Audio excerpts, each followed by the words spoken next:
Recording in progress. I love that. That means my work here is done for the next 12 to 15 minutes. So David, across to you. Okay, so let's try to share this screen here, see if this works. Can you all, is that working? Yep, so what we're seeing on our screen, David, is it looks like a title, a quote, and then up in the very top right corner is a picture of a bubble. So if that's what we're meant to be seeing, that's what we got. And then the bottom right, a bursting bubble? Yeah, that's right. Okay, great. Over to you then. All right, thank you.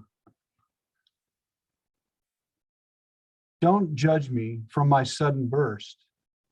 I was beautiful. I was full of spinning rainbows. I floated on life and desired to reach great heights. Oh, the bright colors that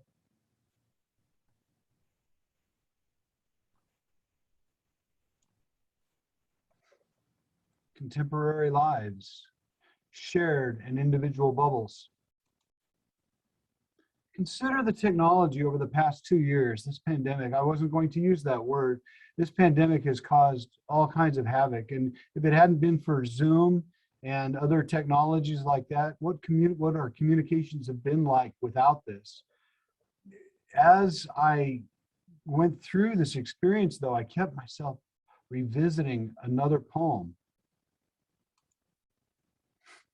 Today, people are not real. Today, they do not know how to feel. Looking down at a little black digital box grasped like gold in their hands. Not noticing where and when they truly are or should be. Not seeing the visible. Not going where they are headed. But they got that all-important text, and now they have a new friend. Their life will not be hexed. A friend surely to be there in the end. Shall we meet online? Perhaps about 9. If we Skype it, I may not see that drop of sweat rolling down your neck, not because of me, but rather because of what you mean, feel, and see.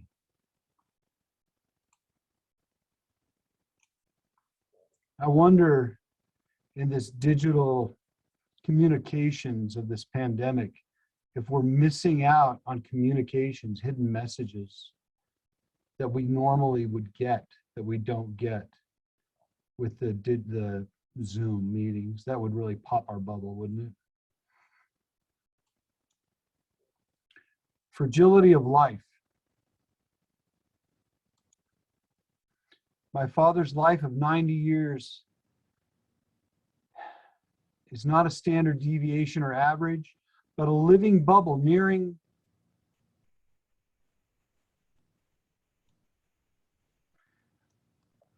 very recently in my history. 2 beautiful bubbles burst. The first was my brother, my younger brother, who slipped and fell and hit his head on a sharp, sharp object. He died way too soon. He was the only person I could visit with and share my deepest heart feelings to. Almost a year exactly after his passing, my mother, I was a mama's boy, and my mother passed.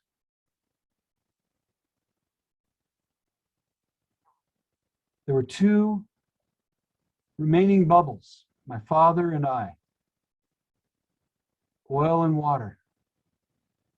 My father always got along great with my brother. My mother always got along great with me. We were forced to cohere together as I moved to Oklahoma to help him out as he's 90 on his farm and ranch. A major change in both of our lives. Cactus, needles, and turbulence, oh my!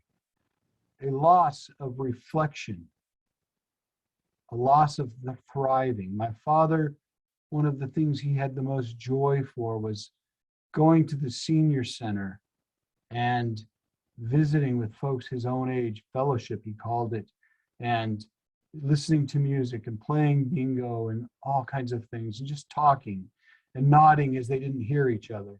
And just really, that was something that he missed. And although it's been 2 years, I think he's aged 10. Now, you know, everybody's getting the vaccine. Things are trying to open up here. Colors are trying to spin in my father, but his bubble, it's oh so very thin.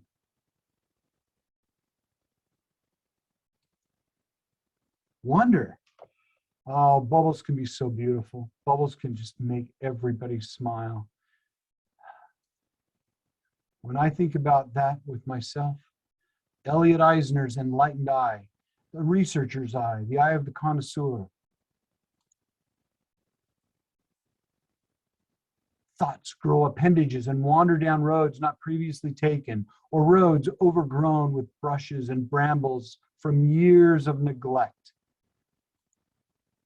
I look at surroundings differently, see areas previously unnoticed, and learn of other worlds. This component of qualitative research is a joy for me and needs little encouragement. One area I enjoy is the inclusion of metaphor and simile in my writing. Writing this magical creature, I am enjoying this ride on its comfortable yet strange saddle as it flies in and out of a story. I get glances of meanings hidden without such a position to view. And let me tell you, when it breathes its fire onto an object, that object is sure to shine or burn to ash. I think of Carolyn Ellis, an autoethnographer from the University of South Florida, who's done a lot of writing. And she talks about how humans, when they write autoethnographies, in the sense the world around them, how the personal stories of the researcher can be used as a light to that culture in which they live. They're shining the light on their own culture through their own eyes.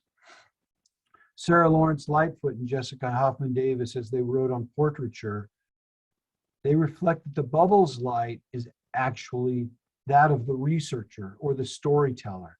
The reflection is through the researcher's lens. Colors in my rainbows become fractals, more and more each day as my critical eye, not a judgmental eye, but rather an eye connected to a stilled heart, a worried and helping hand, a writing hand. So it's amazing because I didn't want to talk about the COVID pandemic. Didn't want to mention either word once. And that's all it is. That's all it is. And I left this up so that perhaps we could discuss this and how it makes you feel.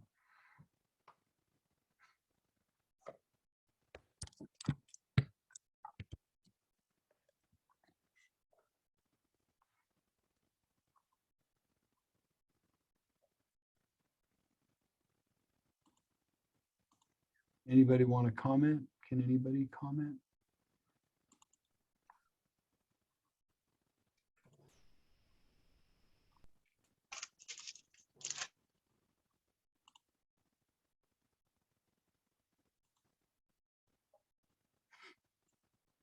I can't hear anybody, so now I'm feeling like I have done an awful job. No, not at all, so David. There's some very beautiful comments coming through in the chat. I know it's hard to present and keep track of the chat. So yeah, have a look through this. There's a lot of love coming through in the chat. And that last slide had some very strong provocations that I think processing. Yeah, it's so amazing. Thank you, David. Autoethnography, how much of what you see is reflected in the world that everybody sees. How similar and how different we all are. Yeah, yeah. I think something that you said that was, can you all hear me? Yeah, Marsha. Okay, thank you. I was driving, so I wasn't sure you were hearing me the first time.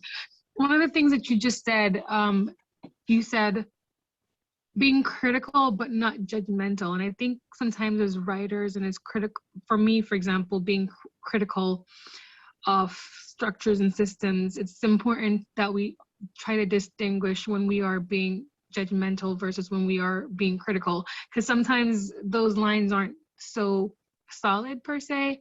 And I remember going to the Ron Clark Academy last summer, and the first thing that Kim had said in her presentation, she said, while you're here, remember that they're all teachers and we're not a perfect school, and a lot of us are still learning. So as you're observing, try not to be judgmental. And I was like, that's interesting, because I was already being critical, so I had to try to balance being judgmental versus being critical, if that makes sense. So I think that was something that you said that makes kind of like absolute sense, Marcia. Absolute sense. I remember when I did a case study on 4 new teachers, and I went into the 4th and final teacher to do his first interview. And I thought, oh my God, this poor man isn't going to last very long. I thought he's way in over his head. It was before the start of his first year. And then I told myself, what the heck are you doing? You just watch, and you just learn, and you hope the best. And I forced myself into that situation. I was right, but it was a different eye. And I had to force that non-judgmental eye, because everybody's different and everybody approaches things in a different manner. And there's a success for everybody that's not the same. Yeah, I think you're right on target. Michelle, I think you had a hand up there.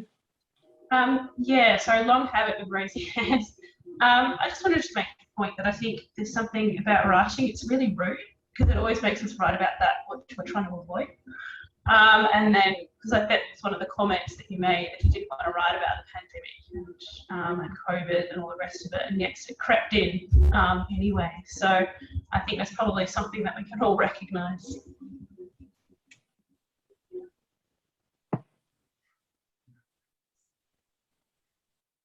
And I was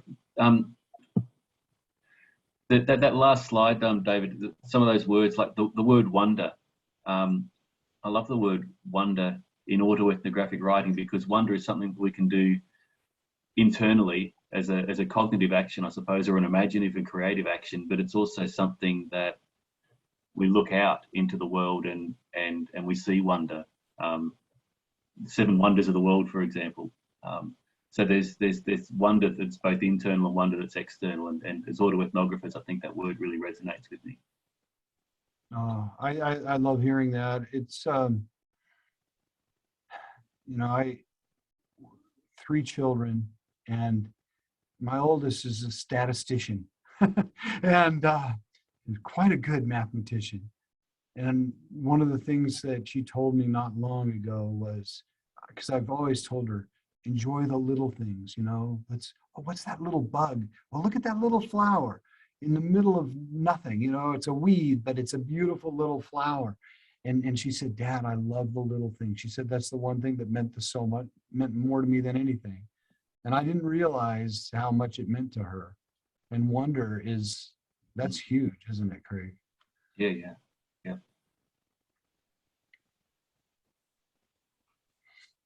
I really appreciate everybody listening to this. And I love your comments. I really do.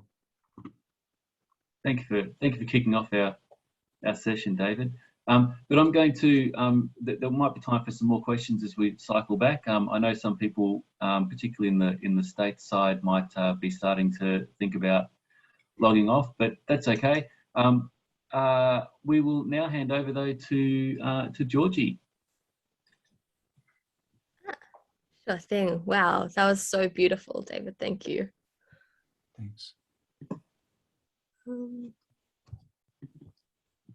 Sharing my screen. Can you guys see that? Yeah. So what we're seeing is the start of a PowerPoint. You're not in. Oh, yeah. About to start. Yep. So we got the whole title slide there with the bubbles floating up the screen. Okay. Well, I'd like to begin by acknowledging that I'm presenting today from the lands of the Bunurong people, the Kulin Nation. I pay my respects to their elders past, present, and emerging. Sovereignty was never ceded. My name's Georgie Harris, and I'm an aspiring memoirist. Predictable, I know, but it makes sense. In this contemporary age of so-called cancel culture, with the long overdue shift to own voices and writers' rooms adopting the nothing about us without us mentalities, and a return to the old adage, write what you know, it makes sense that emerging storytellers are turning to the autobiographical mode in search of more ethical content to tell stories that surely cannot prove an act of narrative misappropriation. But real life can be underwhelming. How do we make our personal tales universally compelling? If so-called storytelling gurus are to be believed, the likes of Sid Field, Robert McKee, and Aristotle, there is an intrinsic narrative form that beats beneath the chest of collective humanity, a desire that cannot be denied. Hence, it is a truth universally acknowledged that a memoirist in possession of an onomastic narrator protagonist must be in want of a wound. No problem. Could anything be easier to harvest from our lives? After all, Mark Seltzer declares that we are living in a wound culture. And what Ian Kaplan calls our trauma culture. Pain is in the air, and we both inhale and exhale deeply.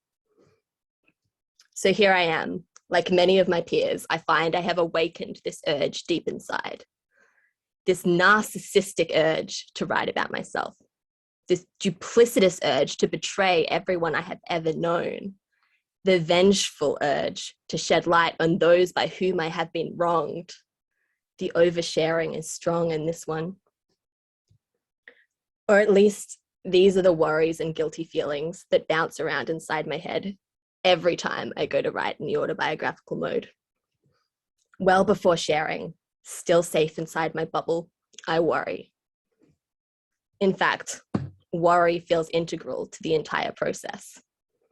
I worry, will I come across as naive and narcissistic? Lauren Fournier suggests that women are more vulnerable to accusations of narcissism because they have been traditionally overdetermined by their bodies. I worry, will the story I tell hurt someone? Or worse, will it fail to move anybody at all? I worry, is moving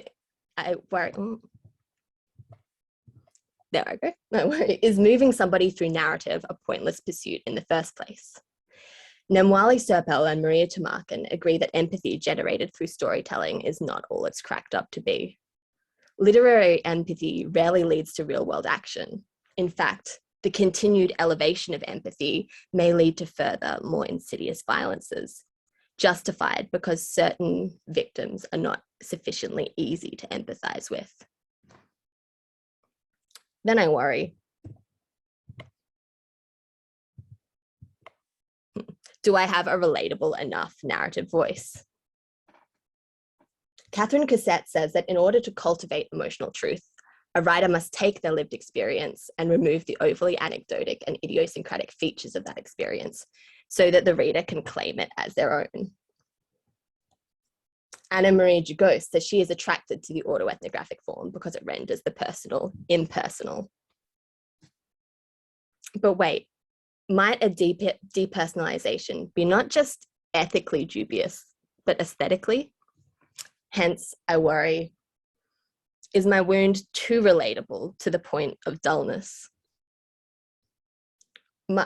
Sophie Thomas captures my concern when she writes, we become survivors, indelibly marked by devastating events that are unspeakable and inexplicable, and yet, given the ubiquity of trauma, almost banal. While Anne Svetkovic states, my aesthetic sensibilities rebelled against this path. I was afraid my story would resemble a cliched case history from a self-help book. In regard to my own aesthetic sensibilities, I worry, is my writing good enough? Marjorie Worthington suggests writing in the autobiographical mode automatically imbues a text with with a sense of emotional authority that fiction would have to earn through artistic prowess alone. I worry, am I just turning to lived experience to obscure my own artistic mediocrity? Still, as seemingly comprehensive as my all-worrying internal voices are, they all exist inside a bubble. When we share our work with the outside world, that bubble bursts, and we suddenly realize how poor our portending is. In 2018, my play Lovebird had seasons at the Butterfly Club and La Mama in Melbourne. I wrote this play about my relationship with a besotted, overly hormonal pet cockatiel when I was between the ages of 8 and 14, as a means to explore various experiences of sexual development and, to some extent, sexual trauma. I marketed the play as semi-autobiographical. One reviewer writes, I really hope where the story in the play goes is not quite so autobiographical because it is disturbing in so many ways I actually felt nauseous at points and really upset. I was even more upset by the uproarious laughter of the people sitting in the back row. Did they not understand what they were seeing? This review hit me far harder than expected. Not only did I feel my art was sickening, to be honest, fair enough, but by extension in this case, so was my own personal coming of age. I understood that some of the events portrayed were traumatic, but I still look fondly on most of the childhood captured in that play. The response was also unexpected because an important industry invite had told me he did not enjoy the play at all because he felt it was too soft, too gentle, too sketch comedy. Speaking of comedy, the original reviewer writes, I have to burst this bubble though. Lovebird is neither absurdist nor a comedy. Let's start with the second element first. For a show to be a comedy, it has to have a feel-good, happy ending. Just because its humor does not make it a comedy. Just ask Aristotle. Not only was my work irresponsible and literally nauseating while simultaneously failing to live up to the sharpness of its premise, it was also being suggested that I didn't understand my craft. And admittedly, I did not consult Aristotle's Poetics when I was writing the marketing copy. But wait, let's rewind further. Weeks prior to production, a set designer we'd approached to be involved sent back a long, heavily bird pun-laden email explaining that he would not be involved in the play because either writer clearly thought fathers were the inherently inferior parent. He suggested that my play, which I thought was about how some little girls are conditioned by the heteronormative patriarchy, was a personal affront to gay dads everywhere. At the risk of quoting him out of context, he did sign off the email #JusticeForDick. Now, the father in the play was specifically, affectionately, I thought, based upon my own father, who was heterosexual as far as I know, and who passed away from a long battle with cancer 4 months before the play was produced. He never got a chance to see or read the play. So when I received the set designer's email, I was distraught that I may have betrayed him so callously, that my play had implied to some that he was a terrible father who'd somehow carelessly ruined my childhood. Now, the anecdotes I've just shared may sound defensive. Maybe they are. But that is not my intention. As we've established, intention is completely irrelevant. An artist's work is meant to garner a reaction. No audience response is unwelcome, for it enriches and diversifies the imaginary audience for whom we write with in mind and future. But when it comes to work based on lived experiences of trauma, these criticisms can hurt in more profound and unexpected ways. We like to think that we are our own harshest critics, and often we are. However, our internal critics, as varied as they may seem, all flow from the same source. From inside our bubble, we cannot manufacture the unpredictable chemistry that occurs when the outside world mixes with our lived experiences. We may also expect that writing about personal trauma will engender gentleness in our critics, but we must prepare for the fact that it may in fact do the opposite. The critic may feel it is their duty to assess only the aesthetic value of the work, or only human. The critic may bring their own traumas into the review. They may have strong opinions about the healthy way to process said trauma, and they may not include the public presentation of a miscategorized absurdist comedy as one of those healthy ways. The point is, I would never have imagined that my work would be seen as offensive to gay dads. I didn't even predict that it could be offensive to my own father. I really never expected anyone to find my dramatic voice nauseating. And I was certainly surprised to learn that Aristotle himself was rolling in his grave. Who knows what I will fail to predict in future. But just because we cannot predict how the fruits of our new proclivity for trauma-informed writing will be received, this doesn't mean we throw caution to the wind and write whatever we want with no thought for the consequences. It also shouldn't mean that we are so cautious as to be unable to write anything at all. Perhaps the best we can do is continue to worry. Worrying is ethically important work, but it alone can never ensure that ethical work will be produced. Thank you.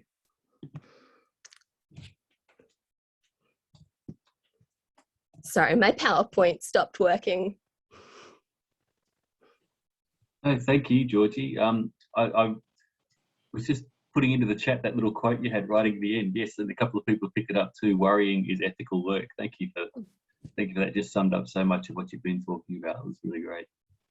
Oh, great. Can I just check in? I've been following the participant list. I haven't seen Linda Levitt. So Linda, just to call out if you're there. Someone might know Linda, know where Linda is. And Tami Spry, we know, is not coming. So that just for the sake of the participants that are still with us, we've still got an hour in this session. I know David probably, thought of driving home at 9:30 is probably less attractive than driving home at 8:30. But let's take some time for some questions from those two presentations. I'm sure there's lots of things to discuss. So just going to throw it open. You might put up your hand or at this stage just shout out to us. I think, Georgie, I loved your honesty especially when you didn't use the word revenge or vengefulness, but I would say everybody feels that, and we know it, and we know it's wrong. We don't want to do it, but you really hit it right on the head. Thank you. Yeah, I think part of the process is observing all of those motives that go through your head, and in a sense, I don't feel like there's necessarily anything wrong with feeling vengeful, but you need to worry about it. You've got to worry about it. Ties back to what you said at the end. Yeah, absolutely. Hey, Michelle, do you have a question? Yeah, where you go, Michelle? Yeah, I do. Thank you for that, Georgie. I really enjoyed listening to it. And I know the word enjoyed sounds like trite, but I was just wondering around how you balance the needing to write about trauma and trauma-informed work without then going on to create more trauma. And I'm kind of wondering if so I'm just kind of thinking about this, the word trauma porn, we hear that quite a lot, or the way where people might write something really traumatic and really viscerally as a way to, create engagement. And yet that might be in some ways an attractive thing to do, because playing with words and getting people to react to what we say is, I would say, is a big drive. It is for me. But at the same time, how do you balance that with needing to also, I guess, take care of the people who are reading your work?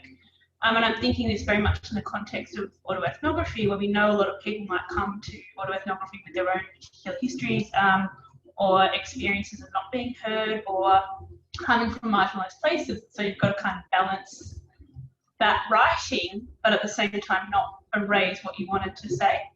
I know that's quite complicated and inarticulate, but I was wondering if you could sort of comment on that a little bit. Yeah, absolutely. Because I think, there's a lot of focus in trauma studies about the risks of sharing work, and particularly I think like Shoshana Feldman writes a lot on that.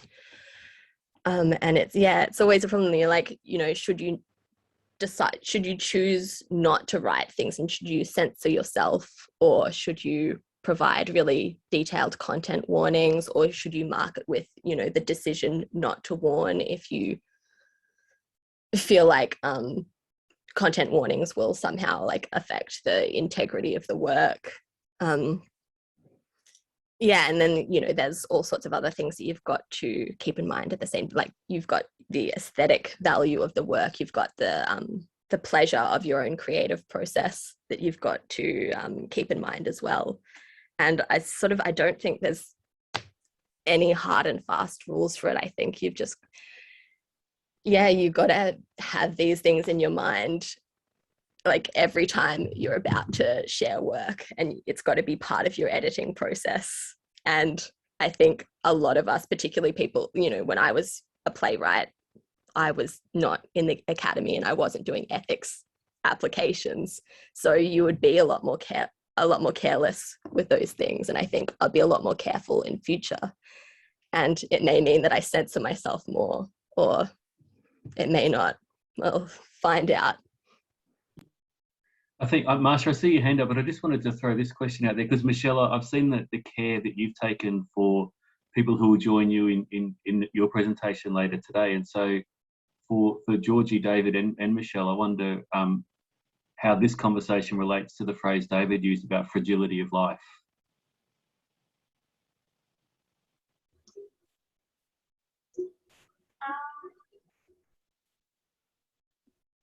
I think what I've been really thinking about is in terms of that care, and I'm really interested in care ethics, and care is something that is active in that we do. But I'm also really wary of what Georgie was saying around self-censorship, because I don't really think that's an okay thing to do either, especially for those of us many of us who are coming from places where censorship is kind of common, right? And so what I've started to think about, and I have no way I have an answer, is coming down to it being in the craft of the work.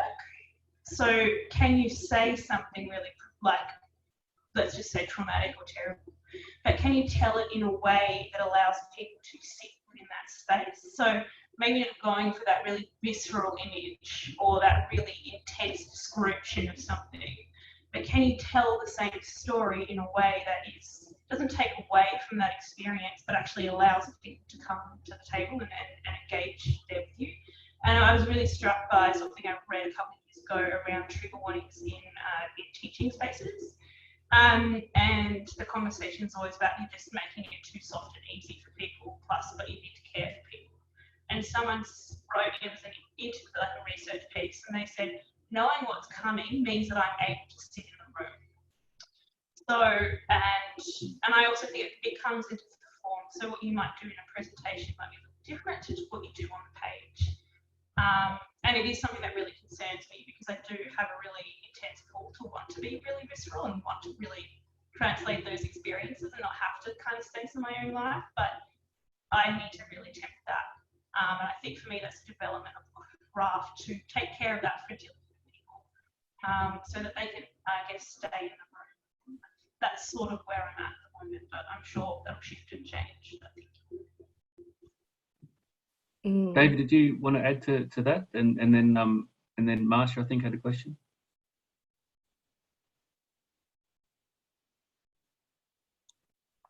It was extremely, I don't know if there's a connection issue I have. I was really struggling to understand what was being said.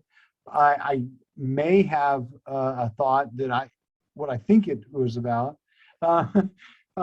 So, you know, while you were talking, what I was hearing was that there's some movies, I love to watch them, but then they have such graphic scenes at certain points when honestly, they could have had just the hint at it and then stopped. And I would have been so much, my heart would have not gone through the roof.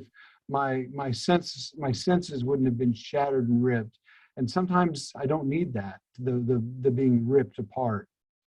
Sometimes I prefer to, okay, I understand that that's what I want to do. I don't want to go further. I get it, and I'm sorry. And or what a terrible thing. And I can feel, but I don't want to feel that much because it's too much. And at other times, I think we need to say, hey, that's what it is. So it depends what your audience is. It depends what, what the reader wants. It depends what you want to communicate. Did I address what you were talking about? Yeah. We're taking that phrase you used, the fragility of life, and then I suppose talking about an ethics of care as researchers, and how we look after our audiences. So yeah, thanks. Marcia, thank you for your patience. Sure. Thank you so much for allowing me to speak again. So I was just thinking about Georgie's piece, and there was a comment in the chat afterwards that said, worrying is an ethical responsibility, or worrying is ethical.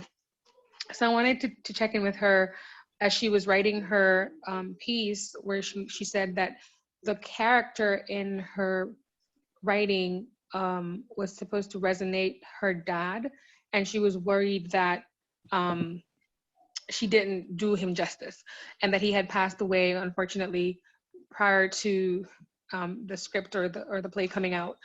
Did you share with your dad as you were writing the piece, how did you navigate your worry with having him during the process of your writing? So before he passed away, were there opportunities or were there moments where you met with him and sort of went through with him what you had in mind, or to represent him, or to picture him? Yeah, there were moments where we talked about that, and he had very different memories of the experience with that bird than I did. And so it was really useful having conversations with him to get different perspectives and to pull those different perspectives into the play. But obviously, something either went wrong, in the production or in the interpretation, that still made me feel awful. And that idea that you can sort of never know then, if you've failed in writing, or if the production has failed in some way. It's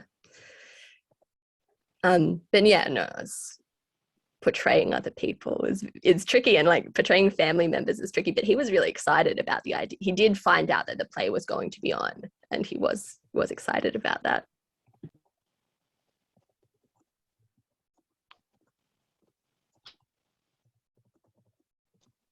Thank you for responding. And I think sorry, Georgie, wait.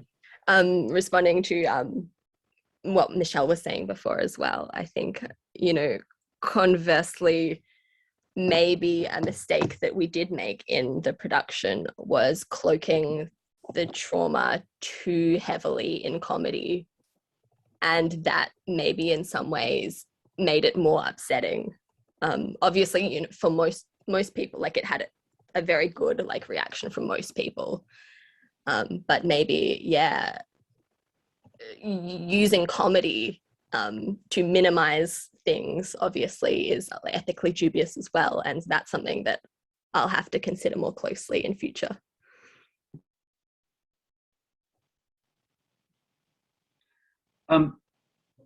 Folks, I see Stacey has rejoined us and is back as our host. So I'm going to throw across to Stacey, but also know that there might be some more questions forthcoming. So either raise a hand or shout us out.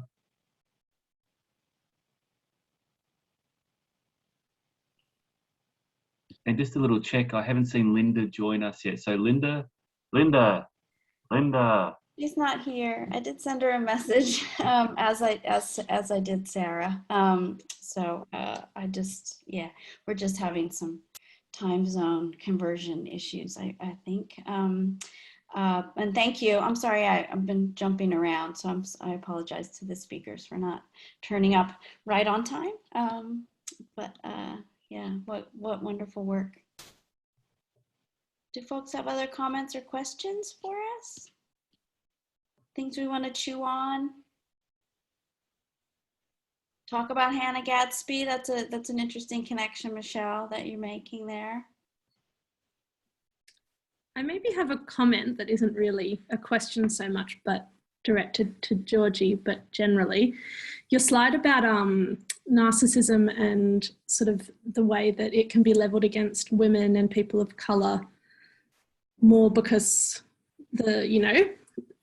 what's centred is the experience of the straight white man. And that kind of, just your thoughts about that in terms of these questions of care and your responsibility in terms of trauma and autobiography, and maybe, I don't know, criticism being levelled at someone in your position more than it would be maybe otherwise. Yeah. Well, I think like a lot of what I'm writing about in my general research is about reappropriation of queer stereotypes of narcissism and bisexual duplicity, and about how these can be like reclaimed playfully, in ways that intervene with those stereotypes. But yeah, I think maybe in some ways I wouldn't say we have a responsibility to be narcissistic, but I think that we can take pleasure in being narcissistic sometimes, and that's okay.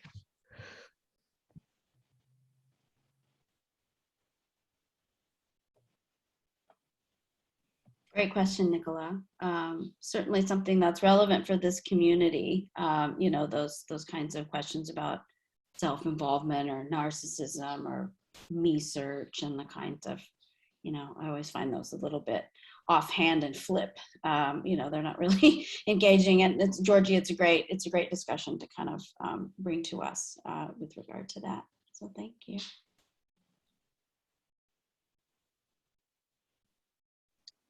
I just wanted to, sorry, Grace. No, please. Sorry.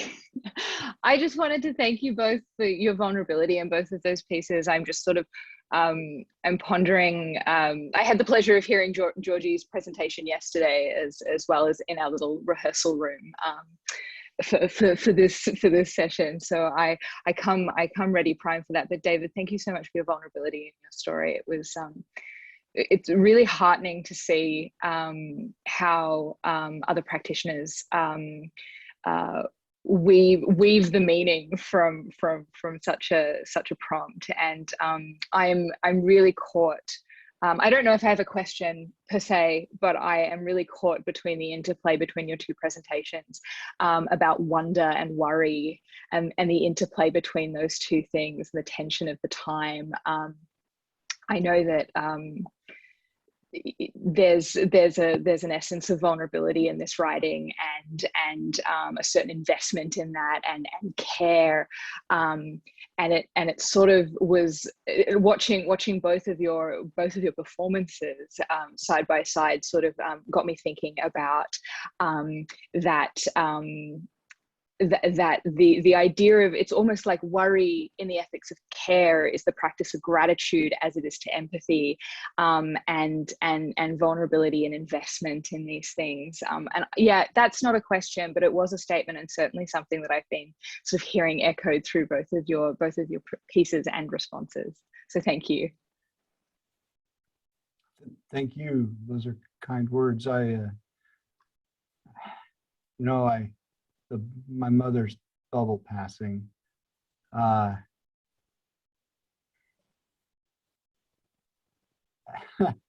She was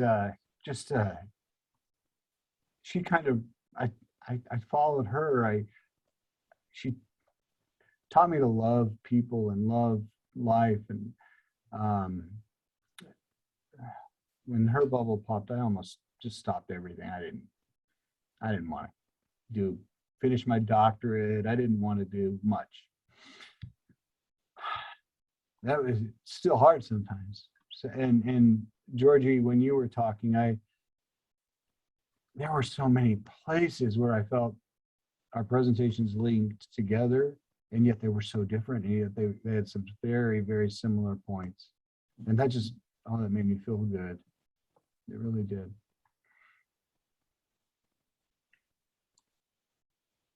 Yeah, I think that imagery from your presentation of bubbles bursting and joining together, again, will stay with me for a long time. Yeah, just a really, really poignant way to think about loss. Yeah, and like, you know, talking about my dad in the presentation again, I got like quite emotional. It's interesting because that obviously hadn't come out in my rehearsal of the presentation. I wasn't expecting that. But yeah, that's autoethnography, I guess.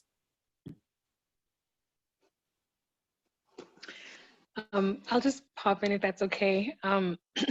Just listening to everyone, and I feel like one of the things that I love the most about getting into a space where there are others who write like me, or somewhat write like me, or others that I write like, or I'm trying to write like. Stacy, have your book right in front of me right now, because there's a piece in the book by Marilyn Mehta that every time I read it, I feel like I'm almost reading my own life. And so just thinking about David's and Georgie's pieces and how, you know, like we said, there's such link between them.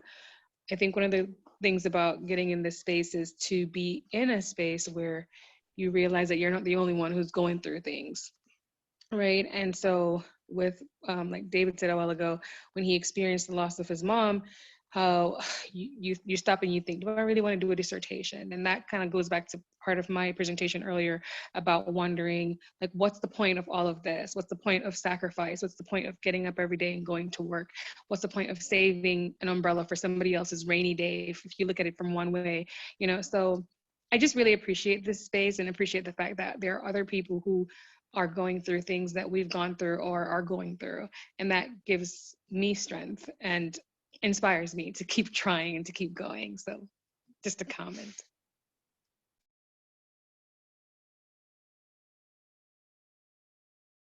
That's great, Marcia. Thank you so much for that. Really wonderful. We do need each other. Thanks, Miriam. I love those points in this conversation.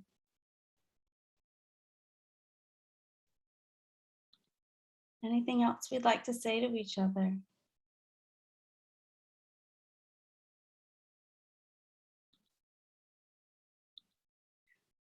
Well, I think everyone can join me in thanking these wonderful presenters. I mean, it's just been such a good session, and I'm thrilled to be able to be a part of what you're putting together and hear your wonderful words. So that's amazing. I'm sort of bothering people with this information about this session later, but I just want to make sure that we're reaching everyone. So I popped it into the chat. This is concerning the keynote that's happening at 7 p.m. Melbourne time. And I put some conversions here. It's quite late. It's 10 p.m. New Zealand time for our New Zealand friends. So that's a YouTube premiere. So rather than meet in Zoom and then it's set to a timer and miss the opening, I just direct you to navigate directly to that YouTube link to hear Katrina and David, and they're surrounded by ghosts presentation. And then it'll be a little clunky, but we can do it. We'll pop back into Zoom room number 1 for a Q&A.